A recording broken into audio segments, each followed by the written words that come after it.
Good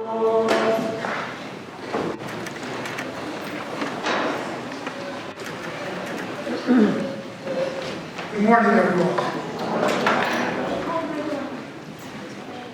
Today's a very special day, especially for me, because it's my name day. It's when we remember St. Luke the Evangelist, but also on this day, 21 years ago, I was ordained a priest in Tirana, Albania, by Archbishop Anastasius. And so my name day, combined with my anniversary of my priesthood, is a very special occasion where I always use it to look back, to reflect, to think about the incredible blessing that God has blessed me with by allowing me to be a priest, and the blessing of me to find a wonderful presbytera with whom I could have served the Lord for the last 21 years. It's really a special blessing. I think about what the priesthood is. What is it that makes the priesthood so special? I remember when I was a teenager, I was at our metropolis camp in Pittsburgh, Nazareth, and a priest got up that day at the camp, and he started to talk about what an amazing privilege it is to serve as a priest. And he described the priesthood in many ways. And that image always stuck with me. I didn't know that I was going to be a priest at that time, but it stuck with me. And the one line that he said, a priest is maybe the only profession, the only vocation that can enter into the lives of so many people during their greatest struggles, the greatest challenges, the greatest difficulties, when they face death itself, but also can be with families during their greatest joys, the births, the baptisms, the weddings, the celebrations of life. And so it's a real privilege to be a part of people's lives. And I felt that over the last 21 years. I really felt blessed and privileged to be a part of your lives and to be a part of the lives of others. When I was a priest in Albania for the first 10.5 years, and now I've been here longer than I've been in Albania. I've served in Albania for 10.5 years, and now it's going on almost 11 years here serving this beautiful community. So it's been a great blessing. But I've been thinking, what else is unique about the priesthood? I mean, first of all, for many people, they look at priests as representatives of Jesus Christ.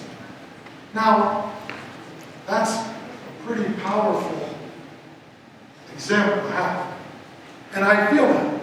And countless times I feel how unworthy I am to represent Christ.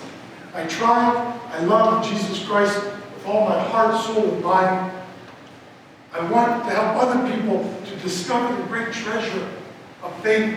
So I try to be a servant, and yet I realize how often I fail.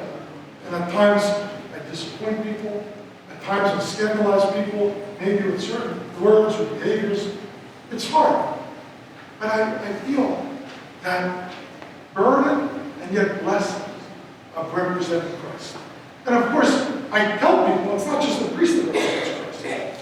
Everyone who calls themselves a Christian, you also are representatives of Jesus Christ. You also have that burden to offer a good witness, but also the blessing to offer a beautiful witness of Christ. So, representing Christ, being a herald of good news, a proclaimer of the gospel, which is the greatest news the world has ever heard. We have that responsibility to share that. And I love preaching. I love teaching. I love telling people about this great news, because it's news that never goes old. No matter how things change in the world, how technology changes our society, people are still longing to hear good news, eternal good news. Good news in the face of their challenges and difficulties.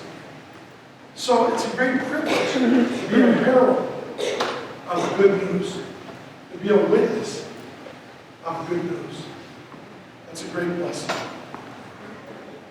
It's also a wonderful opportunity, a witness, a calling as a priest, to strive each and every day to grow in our relationship with Christ, to grow in this intimate, dynamic relationship, the most beautiful relationship of love that there is. That's what we're called to do. But not only us, again, as priests, we are called to try to walk that path and then challenge our fellow believers to walk also. And sometimes we do a good job of that, sometimes we don't. That's the challenge. But it's a special blessing to walk with the Lord. Every Sunday, to celebrate the Divine Liturgy, and during the feast days during the week. I know some people might think, oh, the Divine Liturgy is a little boring, or it's a little tiring, or it's the same thing. And yet, every time I come into this church, and I say prayers, and I enter into the Divine Liturgy, I truly feel that it's entering into the kingdom of God. We are standing before the throne of God. And it's the most incredible blessing that a priest has. And it's something that I wish all of the Christians would experience every Sunday. Because it really is entering into the presence of God. A great blessing. Again, a great responsibility, but also a great blessing. And then, of course, there's the special times that a priest has of listening to people's confessions. Having people come and see the priest as a spiritual doctor who's guiding them to the great physician, Jesus Christ, and who leads them to find the healing of their soul, the forgiveness of their sins through Jesus Christ. The priest doesn't forgive their sins. Jesus Christ does. But the priest guides them. So that's a great blessing. And then it's simply a great blessing to try to teach. I love teaching. I'm a teacher. I was a math teacher before I was a priest. And I love to teach. And I love in our small groups where there are people who are really open and interested in learning, to teach, to open to them the treasures and the mysteries of the kingdom of God. So it's an incredible blessing to be a priest. And yet, I have to confess to all of you, as a priest, it's a great blessing, but the one thing that I often feel is the burden of my own hypocrisy. You know, so often when I listen to a confession, I'm thinking to myself, boy, I need to confess this and this and this also. When I listen to people's struggles, I say, boy, I'm struggling just as much as they are. When I see people fall, I say, boy, I've fallen how many times? You know, so often when you preach and you teach, in my classes that I teach at the seminary, I often say, wow, am I living that? Am I doing that? Am I practicing that as a priest in my church? So it's a burden at times. A beautiful burden, but a heavy burden, because I know of the hypocrisy that can come with being a leader. And so I apologize, and I confess to you, and I ask for your forgiveness whenever you've seen that in me. Finally, as a priest, I have to say, over the last 21 years, I've been greatly blessed to encounter so many people who've been co-workers with me. I've been blessed with my parents and people who inspired me to the priesthood. Archbishop Anastasius of Albania, Bishop Erasmus of Blessed Memory, different priests, different faithful men and women who've inspired me with their lives. They've blessed me. And then I've been blessed by all the co-workers I've found. In Albania, these monks and nuns, these missionaries, as well as the Albanian people. And then here in Webster, I've been blessed richly with all of you. The people I've served with on the parish council, with the Philoptos, with our youth groups, with the various groups.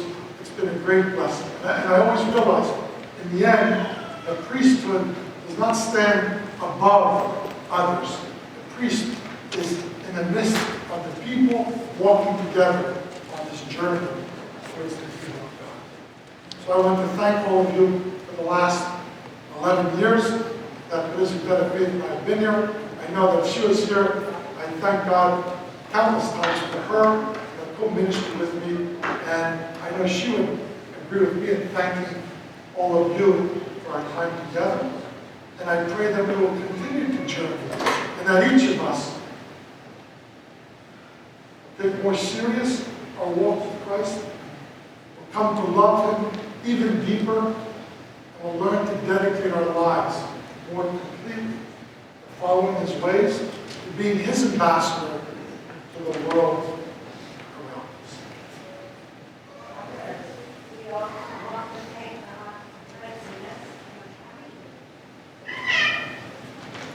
Let us pray.